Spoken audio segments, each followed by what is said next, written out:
Hello and welcome to Royale Without Cheese, our bi-weekly podcast in which we discuss both the classic and the unknown of art and popular cinema from the then and now. We are your hosts, me, Tomás Ferreira, Leonardo Miranda, Hello. and Miguel Aido. Hey.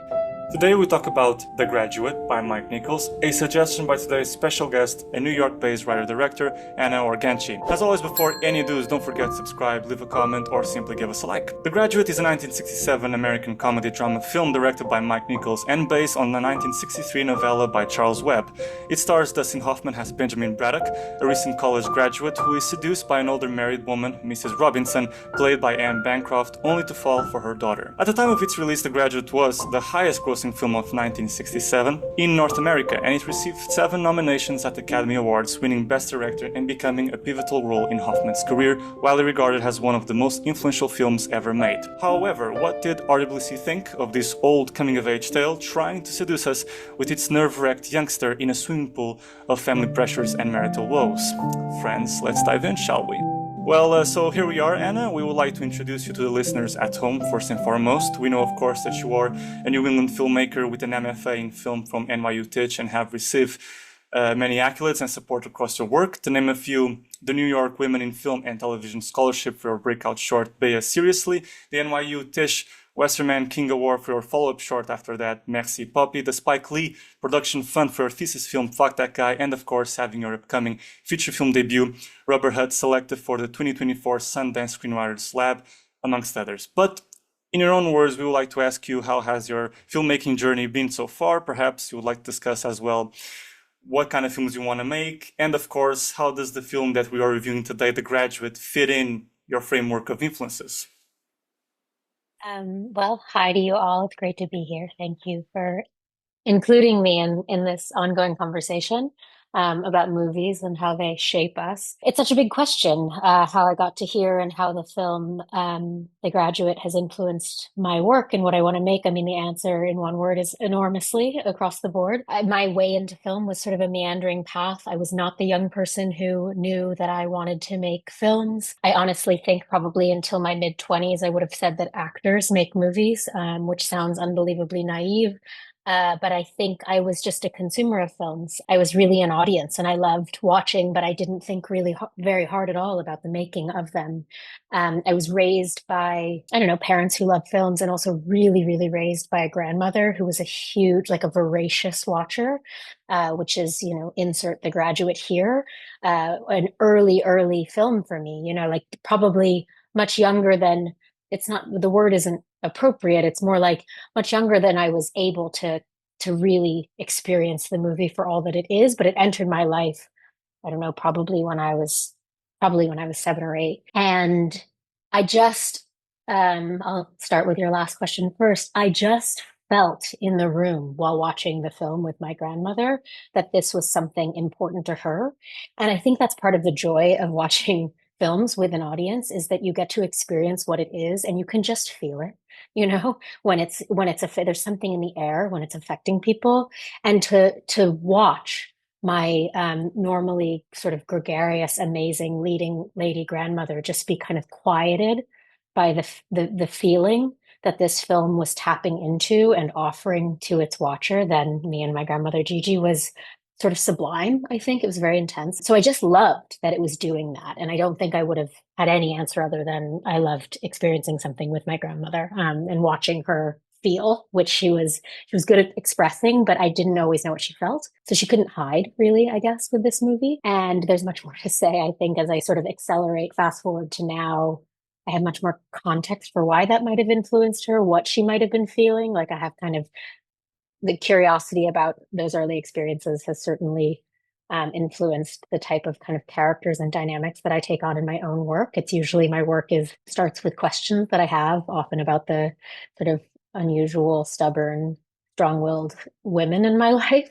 And I go from there. But to return to how I got to filmmaking, I mean, I actually started out in film, in political documentary, for an amazing filmmaker who worked in documentary and in narrative. And I started reading scripts. And as I started reading scripts, I started to ask questions about who was making these projects, who basically the different collaborators and craftspeople were.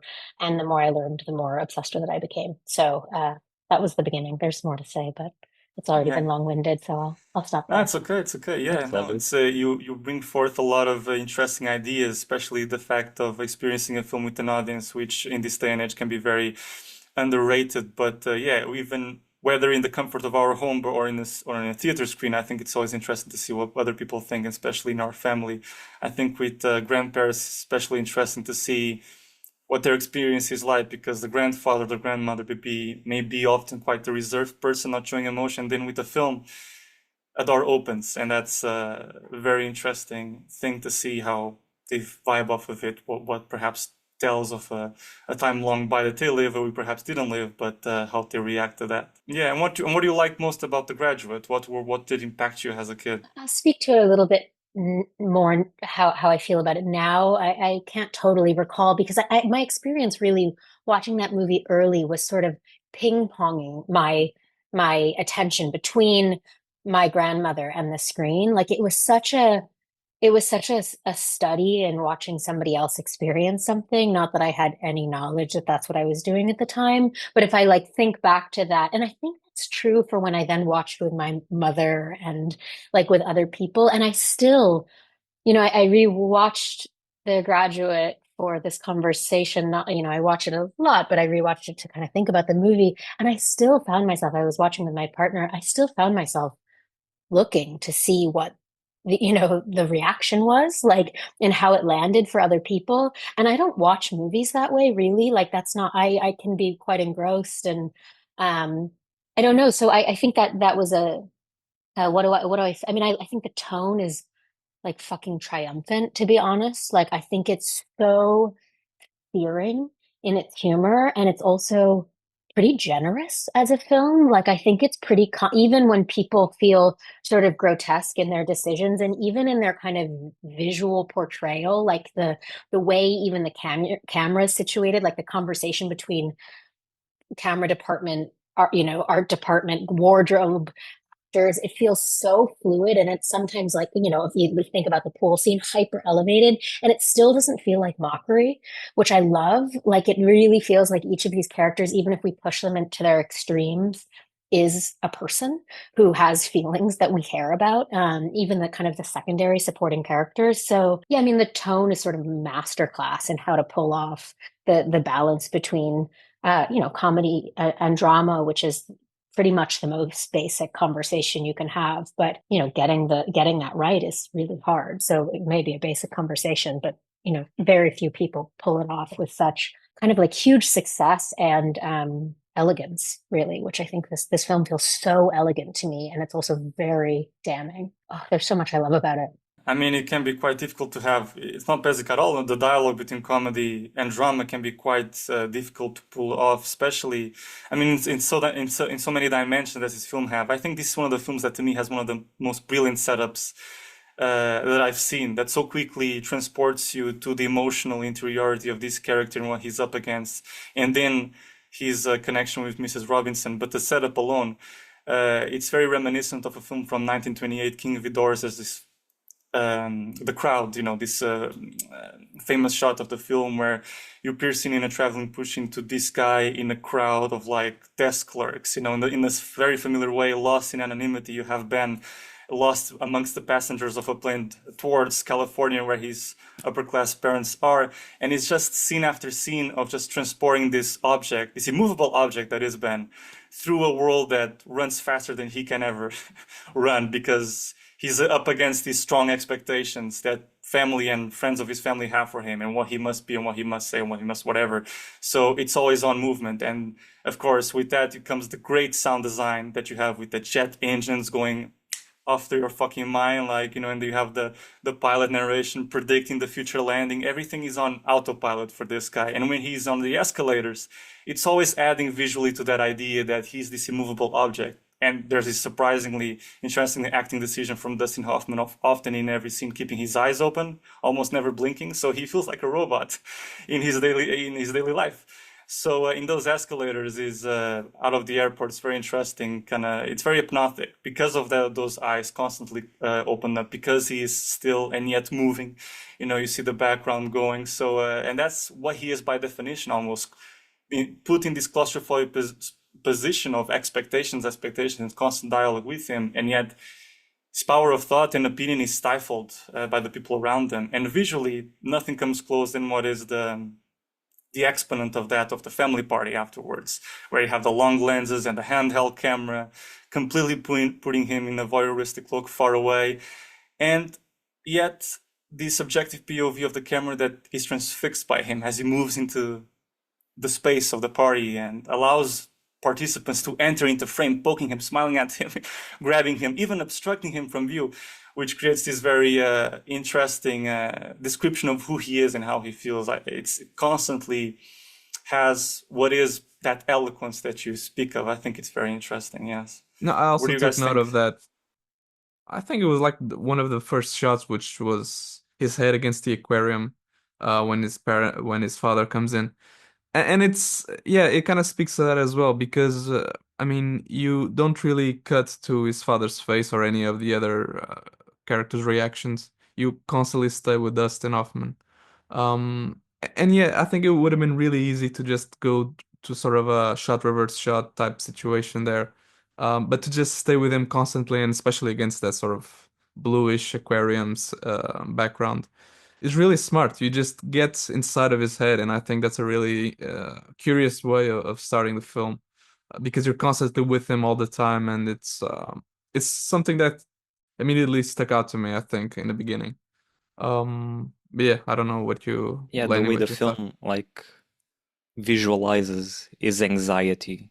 This is like one of the most striking things in the beginning is what Tomas is saying is like he's always being carried, and then the camera it's very close on his face, and he's trying to get away, and there's always someone coming in and giving him advice. You should get into plastics. You should do this and that. Is always that's It's always true. what's happening with him. Someone is telling him what to do, and then I think for me the what I love the most about the film is the whole build up until like the seduction with Mrs. Robinson. I just think the way the whole thing develops is super engrossing, and how she's always challenging him. She first throws the keys in the aquarium and he has to get him out, and then she waits in the car and he has to go around to open the door, and then she invites him up because it's dark, I don't want to be alone, and she's always like escalating the seduction until the point where he finally more playfully starts saying, "Oh, Mrs. Robinson, you are seducing me." And then she denies it, and then he reverts back to his nervousness, starts apologizing. "Oh, I'm sorry, I said that."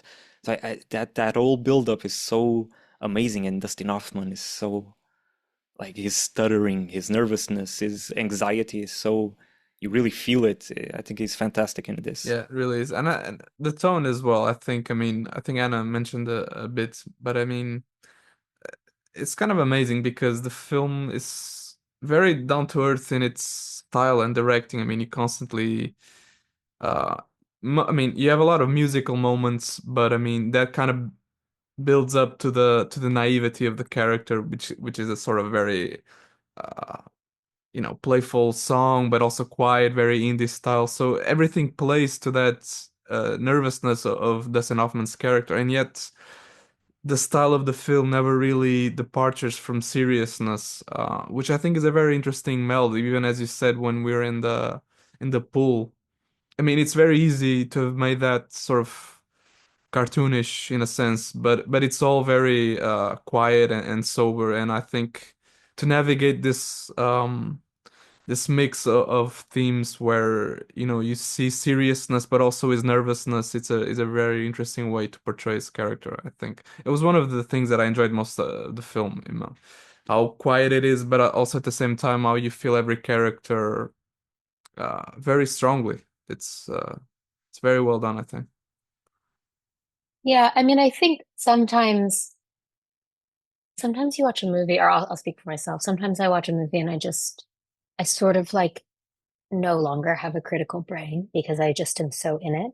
I just feel so connected to whatever it is that I actually sort of forget that I've studied filmmaking, and I forget that I'm supposed to be watching where the camera is and why the production designer used a certain color wood, and like, and why the shot sequencing is what it is. And I think this was an early movie for me where I really just was in, and I still can experience it that way, which is such a gift because I think, and you all know, you've gone to film school, like it's so hard to turn that part of your brain off once you've and it's delicious when you watch a movie and you just are so engrossed with it and by it. And I find with those movies that, like, if people challenge me, they're like, well, why did you love it? Didn't you think this was a problem? Or have you thought about it this way? Often I'm like, oh, it's a good point, but I sort of don't care. And I love that feeling of not totally caring. Like, I agree maybe even with the critique. I think it's totally legitimate, and it doesn't matter very much because for all the things that you've all kind of been identifying, like, I'm just with this character. And it is very gratifying that this movie entered. I mean, look, it came into the world long before I did, but it's existed for most of my kind of coherent young person into adult life. And I feel that way every time I watch it. Like, every time I watch it, I was moved hearing you, Tomás, like, talk about how the movie begins. The score is so, it like kind of makes my skin crawl, but it also, feels like a love song in a way. And I just find, I find there to be like an electricity, like a current in this film that starts from the opening frame and it is with us throughout.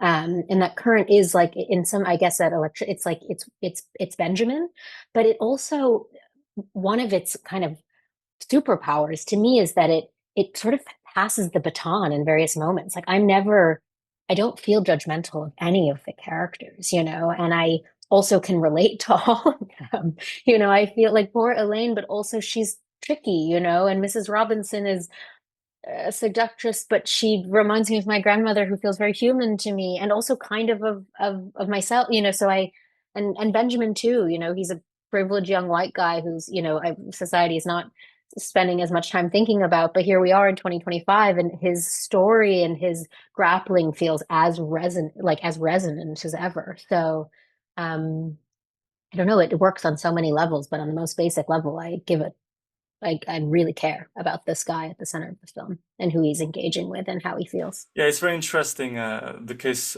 for Benjamin, especially in his relationship to Mrs. Robinson and how they play off each other and how the different energies they present to each other really build the stakes that Lenny was talking about. But also every character, and I think Mrs. Robinson is the other big main character in this film that I really feel empathetic for and understanding. Elaine not so much, because she remains an enigma. We don't know so much about her, and she's almost perceived almost like this second window of escapism for Ben, even to the point that the very ending ends in a kind of ironic way. Will they find happily ever after? Is this true, or is just a high that they are slowly gonna come down from, and it's gonna be the same routine all over again, kind of a malaise of suburbia life. But the sequence of seduction is really a powerful sequence. It's impossible to not discuss this film and not think about also that sequence, which I have to say, the lighting in this film also is something that goes hand in hand with the character of Mrs. Robinson and the beginning, the whole setup, because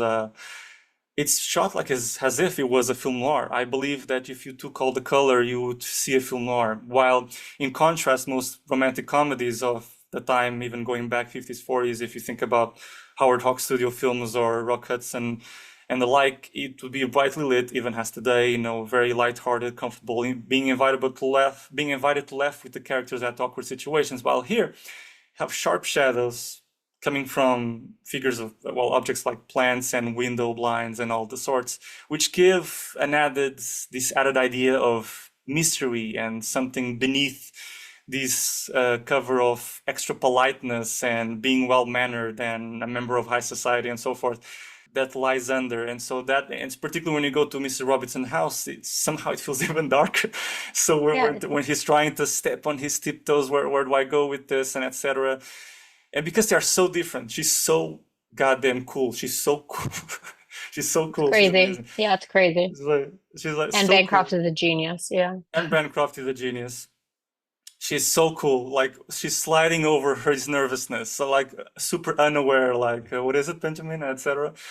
And, really not minding his overt politeness and all his fears regarding, that come from moral and social etiquette and so forth. And it always comes from this playing off each other that really leads the audience always to take a conclusion by themselves about what the next step is. And it feels like music. So the editing and the blocking feel like music. There are pauses before the next step. For example, the car stops. Okay, get out. He says to her, nothing happens. And then, in your mind's eye, or in your mind's eye, okay, he needs to be the gentleman, take care of us. Then he does, and this dialogue with the audience is always there. And when to go to the bar, same thing. Why don't you just lock the door to feel alone at home? I'm very neurotic. Pause. Goes off the frame. We don't see her. Oh, suspense. What happened to our character? Suddenly, boom, jazz, sensual music, and it's another beat in the music, another beat in the rhythm, and it just keeps you on your tiptoes constantly. And then finally, of course, the famous shot where he's framed beneath her legs. You're trying to seduce me, Miss Robinson. So there's always these great conclusions that the audience is allowed to make with his nervousness. We are with him in that feeling. That's very interesting. Yeah. Yeah, I think that also kind of happens with this sort of montage sequence. When you notice that some months have gone by and they've been seeing each other, even that is unbelievably subdued. It's hardly a montage sequence. It's kind of strange, but very beautiful because the camera hardly moves, almost just sort of travels to the front and back, and you sense the time passing in the different situations, how he makes cuts between different places, often with his parents suddenly appearing. um yeah, it's that seriousness. I mean, I don't know if it's seriousness, but it's a subdued manner of doing things, which is really interesting and kind of heightens that this is not just a comedy, which I think you were kind of mentioning how this is an untraditional comedy, and I think most of it isn't, uh, and it unbelievably heightens the comedic moments when they do happen. I mean, I laughed on this film more than a lot of comedies because Dustin Hoffman just sometimes with his shrieks of nervousness or the moans that he does is Yeah. unbelievably funny, and also because you're kind It's- of lulled in this sense of the soberness of the film and the directing, that you kind of are caught off guard with these moments, especially on his part. But yeah, it's an unbelievable mix of moods, as I have mentioned. Yeah. Yeah, and I think, I mean, this you were talking about what lies beneath. I mean, I think it's danger, right? It's danger, and probably among other things, but there's just this looming threat of what's ahead. What will this decision mean? Every single decision he makes feels so infused with stakes because he feels like he's on the precipice, but of what? And like that is how we enter his headspace. It's like, what is next? Any decision feels like it's the decision for the rest of time, which is sort of like a pretty universal enter young adult life. You think you know everything and everything does matter, and it doesn't, but it feels that way. And the various departments did such a good job of making us know that the stakes are enormous for him, at the beginning of this film. And it's why it's not easy for him to do anything, because doing anything feels like a life sentence, I think, for him. And that montage that you're speaking, that kind of like passage of time, which is like sort of it's like flattens him, almost like he falls into the kind of the mundanity of even this, and it almost feels to me like he learns that the kind of the decisions actually don't matter that much, and that creates a different type of sort of depression and kind of like anguish for him. He becomes muted more as a character. Even though he feels muted as a character, I learned that it's actually a real shift for him. Like once he does act, oh, it doesn't really matter. I fall into another routine. So I don't know. You guys are bringing things up for me that I hadn't thought to kind of dive into or articulate before, but it's really interesting. The mechanics of the film and kind of his phases of character development. It's interesting how then he becomes frustrated with the lack of talk with Mrs. Robinson. Yeah. And he's like, let's Mhm. talk, let's have a conversation, let's talk about art. Mm. Yeah, he's a fascinating character. And I love how the pool becomes like this symbol of like, it's both a symbol of him accepting that right now his life is going to stay still and he doesn't want to move on to the next stage, but it's also like the symbol of that feeling of drowning, of becoming, what do I do with life? And I love that shot. It's a very famous shot of him jumping on the pool, like in the inflatable thing, and then it match cuts with him jumping on the bed with Mrs. Robinson, which I think is just, just on a purely superficial level, it's like an amazing shot because it looks great.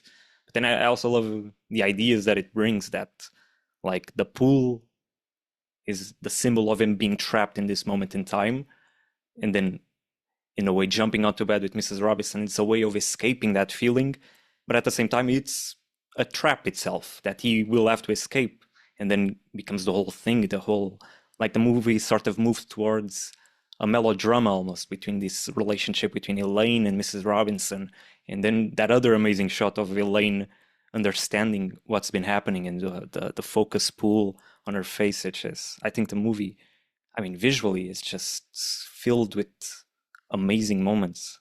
It's really impressive. Yeah, that signals Yeah. alone has so many cool associations between shots. But yeah, go ahead. I was just going to ask you all a question. I see, because I totally forgot this had happened, but a few months ago, I was talking with my mom about The Graduate, for whom, it's also an important film, and we had a totally different interpretation of the ending, and we'd never talked about it, and I've seen the movie probably with her like 6 or 7 times, and it just totally blew my mind that she had a different understanding of what the tone of the ending was and what it meant for these two people. So I'd love shamelessly to hear what each of your interpretation of the ending is, because that in and of itself, like, it doesn't. There's a lot of conversation about ambiguous versus lack of, unclear endings. Like, ambiguous is okay, unclear is less desirable. Sort of like you haven't done your work, but it's always felt clear to me. Like there's an ambiguity, but it feels emotionally clear to me. Yeah, I think part of the ambiguity is that, as you mentioned in the beginning, this film has very complex characters, and it's very difficult to judge them objectively because, yeah, emotionally you kind of go along and kind of forget all about it, but you do realize that these are very flawed people that make very questionable things, all of them. And so I think part of the ending being so kind of hard to decipher, it's because, you get to it with such a foggy idea of who these people are and what you want for them and what is right. So yeah, I don't know what it means, but there does seem to be some level of remorse, um, and regret on their faces with that final shot. Not really the final one, because then you cut to the bus, but of their faces. I mean, at least I felt regret there for their decision, or at least, if not regrets, another level of naivety once again, because they really don't understand what they're going uh, to go through from that moment on. So, at the very least, some level of not knowing the future, whether they're conscious of it or not, I'm not sure.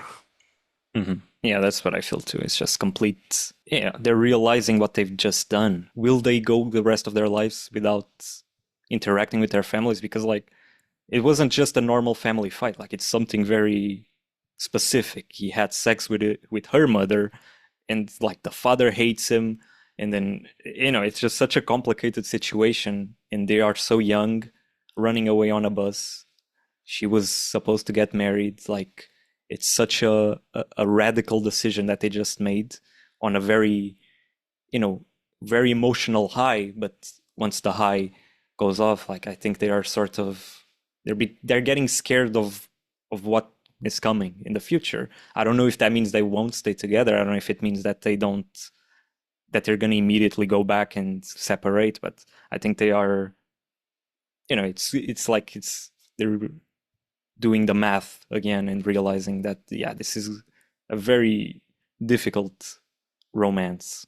Yeah, I would say my thoughts exactly, and yeah, it's interesting because regarding the character of Elaine, the way that they form their relationship, which then becomes explored in a way in the second part of the film, influences what the outcome it is in the ending. Because I think we get to learn very little from her, and the way they connect comes off a very horrible moment where he takes her to the strip club, and she starts crying, and then the shift to all being okay is him kissing her, and then it's all fine, and they go on a date, and it all seems very stable all of a sudden. So we don't know exactly where she's coming from. It was quite a jump from a very jolting situation that she was brought onto by this guy that she doesn't see in years, and suddenly all is solved very quickly. And then they have other encounters, and despite there being a connection, and you feel for him because, at least for him, that you have been accompanying this guy as protagonist since the beginning of the film, you can see that oh, finally he made a decision on his own to kind of, he was on a date with her, and after making her feeling super bad, he goes out of his way on his own decision. He gains some agency, this guy who never has agency, to go after her and apologize. And finally there seems to be some room to breathe, and he's happy and she's happy, and maybe there's the possibility of them being together, maybe they could marry, etc. But it's all these questions that, do they have a solid answer of yes, it's going to be a happy ever after? Because it seems all flimsy. We don't know, even when they are together and she runs after her to Berkeley, maybe I will, maybe not. And in the end, they're pursuing that high. Even when she accepts to marry this other guy, very immediately she turns to him and, yes, almost I'll do it, and to go off on the bus. And you do feel he never really had, and maybe her as well, I don't know her story as well, but he never really gave himself room for introspection. It feels that the whole movie to me is this postponing of real thought about, where do I want to be, where do I want to go, what's the place in my life that I see myself in the near future has towards what I want to be doing. Do I really want a family? Have I asked myself those hard questions to an extent that I can answer them? Because the result of not doing it is this very impulsive behavior that seems right at first, but then all of a sudden you see the emotion draining from his face, and maybe I've gone back to the routine, gone back to the swimming pool, gone back to being sort of adrift. And it feels like we're going back to that place of the montage, place of being hypnotized by the Simon and Garfunkel music after they go on the bus, and it's all like the feeling of happiness and hope coming down, and will this work out? Yeah, we don't know, because suddenly these two individuals feel, okay, a family, maybe that's it, maybe I found my one, that true one, and then, that all goes very quickly to nothing or uncertainty. So yeah, that's where it is there. And I don't feel that there is, to come back around to that idea of, is it ambiguity, is it lack of clarity? I think it's more, like you said, there's clarity emotionally and ambiguity regarding being an open-ended ending. We don't know for sure if they are going to really be married off or not.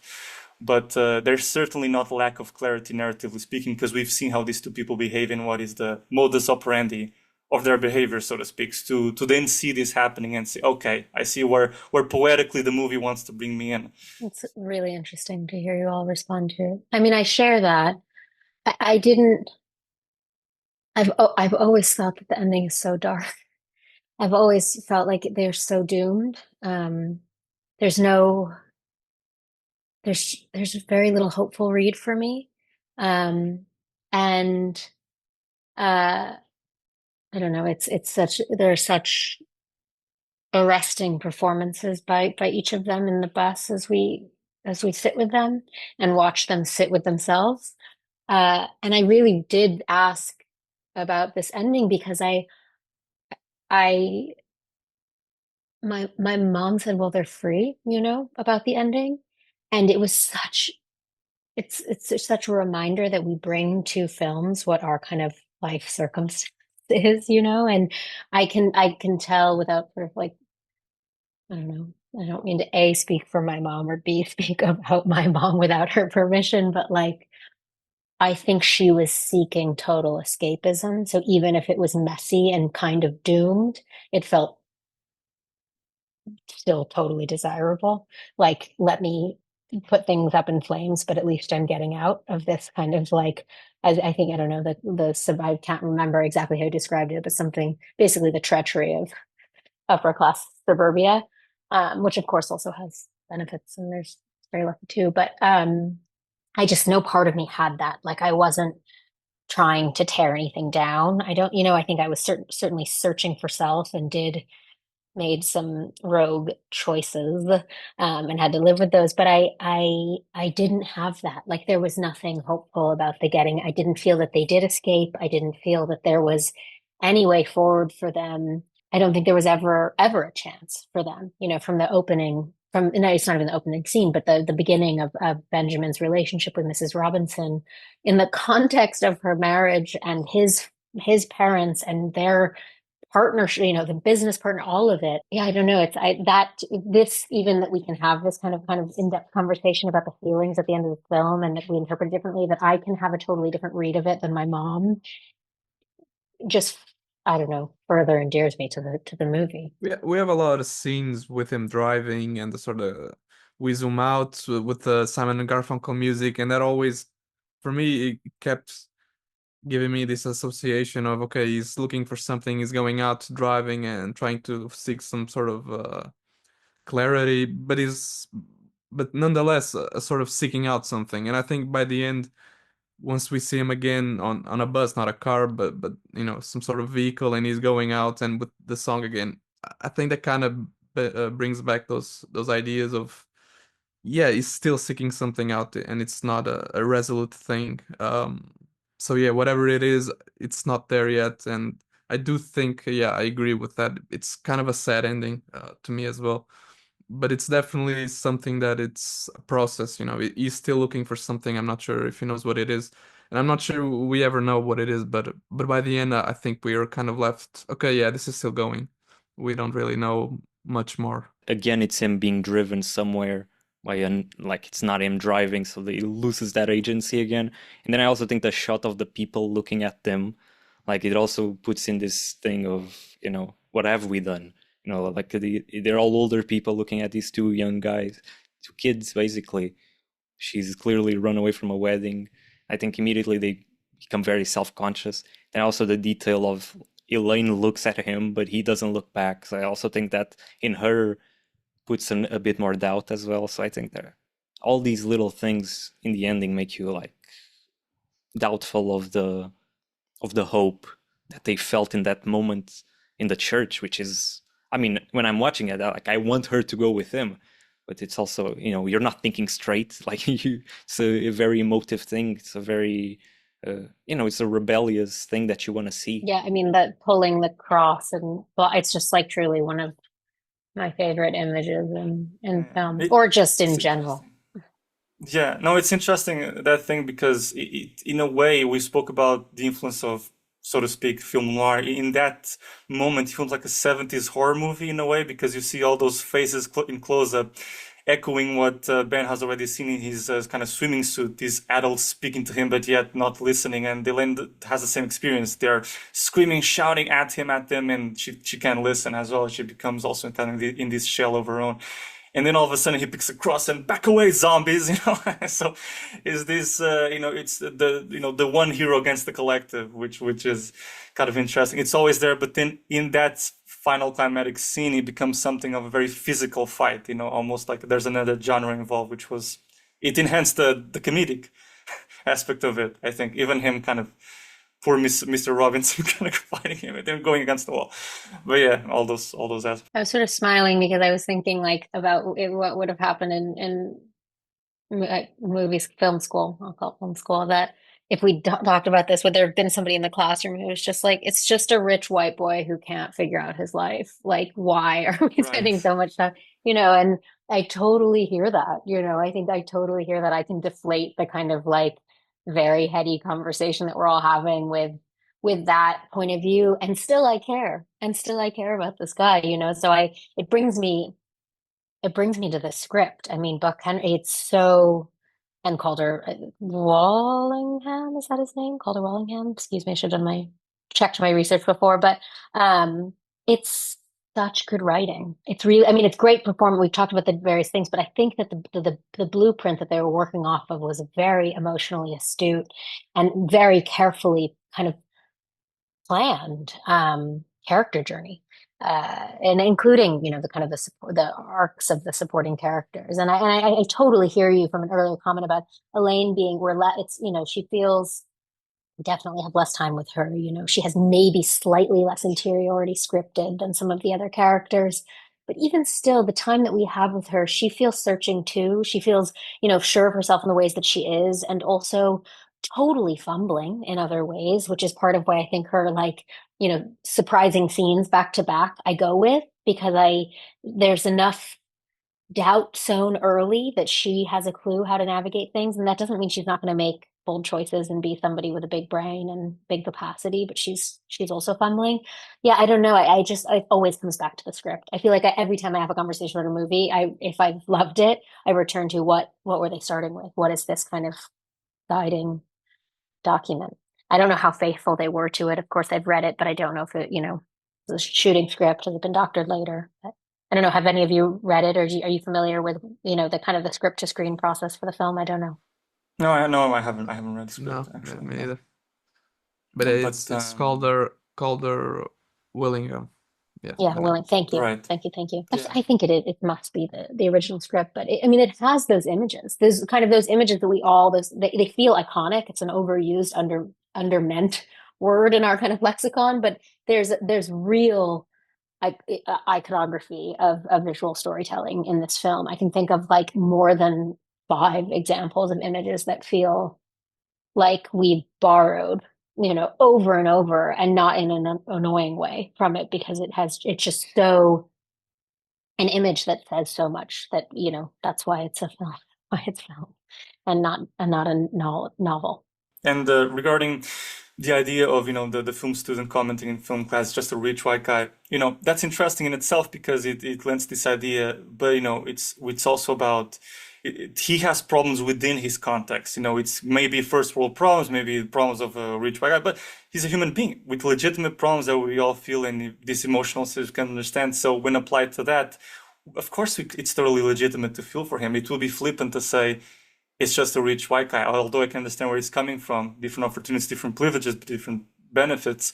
It exists within its own realm, and the best thing that film can reflect is exactly that. How can you connect with the human condition from different times and places, different situations, different circumstances of people? So that's interesting. Yeah. Totally. And for me, the answer is I can connect with anyone if done well. And this is an example of doing it well, so it's true, you have to take circumstance and life situation as everything. And it's your relative to the, your experience of life and your circumstance, being redundant, but that's not enough. Then the tools of the craft of cinema has to come into play, which includes all of the things we've been talking about, which is why I think there's real staying power for this movie. Yeah, definitely. I would actually like to ask you as well. It's interesting to see here in the Graduate, kind of this conflict between this one protagonist and a bigger collective and family pressures and what his future will be. And does Rubber Hut, which similarly reminds me of this one protagonist against the whole collective, this Catholic community that your ex-Pan Am stewardess have to deal with, completely different context. But in any way, does this film, The Graduate, does it have little lights of inspiration in your Rubber Hut? Maybe not either visually or narratively speaking, maybe you have looked at the film in some way in regards to your upcoming feature. It's such an interesting question. I mean, I haven't thought about it in such a kind of pointedly connected way. I mean, any movie that's defined the way I think about movies is going to come into my work. I mean, we're constantly kind of drawing on things. I do think my protagonist is a very active character. She's really somebody who takes action and then thinks after. It's a lot of sort of like looking back and thinking, oh, if I'd done something differently, maybe I'd be in a different situation now, which is in some ways the opposite of Benjamin. I'm very interested in particularly, female characters who act first, think later, and their kind of like character journey involves a quieting of self and like a shift around, oh, it's intention. It becomes how to be like, yes, agency and identity, but intention of self, is something I'm curious about. So, I don't know. I mean, I'm sure I'll study the film from a visual standpoint before You we can shoot Rubber also Hut. refer other films if Graduate is I mean, not so of much. course. I think it's a different kind of pace of movie just because the protagonist engine of Rubber Hut feels like it's like stuck on, whereas Benjamin's engine is sort of like it needs, I don't know, I can't believe I used like a metaphor. I can't even fucking finish it, but like, I don't know, he needs help. His engine Yeah. it's not functioning so well. It's an older car. So yes, and I mean, I think in terms of the character dynamics, I'm always really interested in kind of like, the family dynamic, what you owe your family, what you owe your town, whether you can be yourself in the context other people being them, which is what I think Benjamin's in some ways trying to figure out, though I don't know that he'd know to articulate. And I also don't know that, at least at the start of my film, my main character would know to articulate. But that's like a central question for me with Rubberhead, is like, if the place that raised you and the people that raised you kind of no longer represents you or speaks for you, do you have to leave to be yourself, or is there a way to carve out space to be you in the context of people being them, which I sort of said in a slightly different way before. But I think a lot of it feels very specific to Rubberhead, but it's also true in my life. I think it's true for a lot of, at least in the US, a lot of kind of, there's filmmakers everywhere, but New York City and LA have these like, populations of artists who sort of left their place and came here. And I love where I'm from in a lot of ways. And I question that too. Like, can I do what I want to do there? Do I have to be in New York City to do it? That's zooming way out, but I think that question is at play in The Graduate for sure. I don't know how active it is, but I read it that way. Yeah, that's very interesting. And I have to say, a sentiment that is akin to many other filmmakers in many other places, to leave the hometown, go to another place, there's more bustling with art life and so forth. That's also very permanent, and a note to what it is, that universal experience. It would also be interesting to talk about how was, you speak about a lot of ideas that you have regarding Rubberhead and what it's at the core of its emotionality and its character. How was it to find those ideas, or rather evolve them, develop them in the Sundance Screenwriters Lab? I think this was clear, but I should say that we're in development on the film, so hoping to shoot pretty soon and doing the various things that are needed to get the movie off the ground right now. But so it's a script phase, but the movie's inspired by a real woman and her real business. It's about an ex Pan Am stewardess. We don't say stewardess anymore, but we did in the 90s when the movie was set. Who opens a drive-through condom kiosk in her conservative small New England town and pisses a bunch of people off. Her kind of more conservative social set and the kind of the folks in her parents' generation see her as this really problematic challenge to the status quo, and they turn against her. Meanwhile, the teenagers in the town see her as this kind of like bold political activist, which she certainly does not set out to be, and they rally behind her. So it's, at its core, it's about a family in this town fracturing over this very unusual business endeavor. And to answer your question about the Sundance Labs, it was lucky, it was so lucky to sit with the script. It's all about writing and making the story better and getting to know your character, and better, not like it's good or bad, richer, deeper, more thoughtful, more curious, bolder, and not for the sake of it, because it's like you'll do a better job on set, particularly if you're directing what you've written. My hardest days on set are when I haven't done the work in the script, and I feel it, because if you really, really have spent time with your script, even when everything goes wrong on set, which it always does for whatever set of reasons you can't control, if you know your script and you've done the work in the kind of like draft process, if you're me, it doesn't matter. There's always a plan B, C, D, whatever, Z. So the Sundance Lab was this unbelievable opportunity to just like get closer to what the story is and take time to question everything. I was not somebody who entered the Sundance Lab feeling like I was going to shoot my movie right away. I knew that I wanted to live in the script for a while, but boy, was that confirmed, like all it takes is one or two big questions that you don't feel able to answer to know that your script needs a lot of help. And I find that the feedback that makes me the most annoyed and defensive is probably the feedback worth listening to.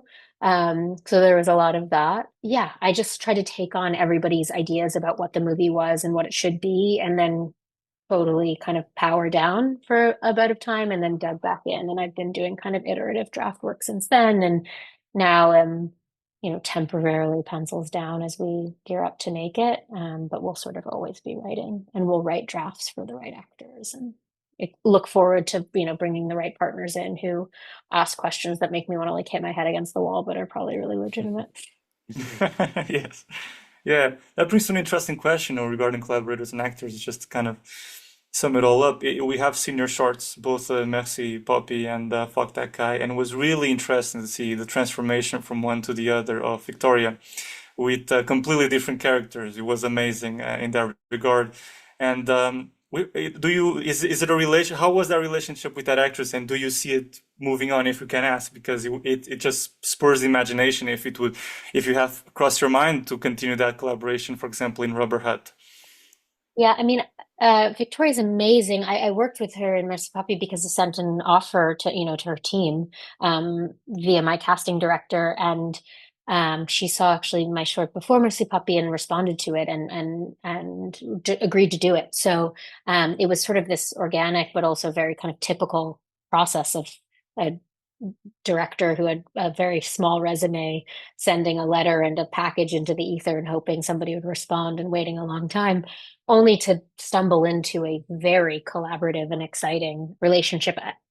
Victoria's amazing. She's like such a star, and star to me means a chameleon. Like she's a shapeshifter and is the person you want to be watching on screen. I could just find like her ability to make a decision that feels totally true to the character, but still surprising for an audience, like very exciting. And definitely I'll work with her again. I mean, figuring out whatever, I don't know what that looks like exactly at this moment in either of our lives, but she is not getting rid of me because I think, I think she's really special. So really fun. After doing Puppy, I was like, I'll work with this person again. Fuck, like I was born from that. I didn't know if she would play a supporting character, especially in a short film, but she's really somebody who, if she likes the material and she likes the energy of the kind of collaboration on set, and not in a hokey way, like in a really focused way, she's down. Yeah. Yeah. Of course, yeah. I find that one of the most exciting moments of collaborations when you've spent, like you say, enough time with the script, and then you come to the big moment of unveiling it as if it is a Christmas gift to your collaborators. Listen, what I have for you, and then they can come into the world and give themselves to it and yourselves to it. And it's a wonderful dialogue that really feels like a family, so to speak. But yeah, very interesting. That's all for today, folks. If you'd like to reach out and suggest a film for the next episode, you can find us on the podcast official Instagram and website pages. Feel free to subscribe, share this episode, or simply give us a like. That's how our podcast can grow ever more groovy. And if you're on YouTube and want to see more videos like this, check out this next video right here. Thanks for listening, and see you next time.